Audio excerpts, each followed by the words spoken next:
Pelaksanaan Musdesus menjadi tahap penting dalam menentukan penerima bantuan langsung tunai dana desa agar tepat sasaran dan sesuai dengan kriteria yang ditetapkan.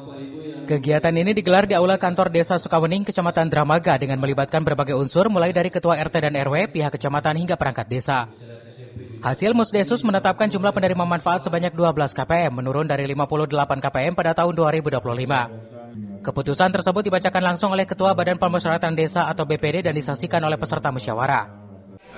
Hari ini kegiatan kami di Desa Sukawening yaitu kaitannya dengan kegiatan Musdesus, musyawarah desa khusus kaitannya dengan validasi finalisasi terkait dengan keluarga penerima manfaat BLTDD.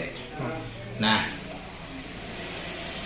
kaitannya dengan persyaratan untuk pencairan dana desa itu salah satunya yaitu Musdesus, penetapan BLTDD. Nah, hari ini Desa Sukawening tadi sudah melaksanakan kegiatan tersebut yang intinya kegiatan BLTDD itu yang dulu di tahun sebelumnya itu kami pemerintah Desa Sukawening bisa memberikan bantuan itu di kisaran sekitar 58 KPM.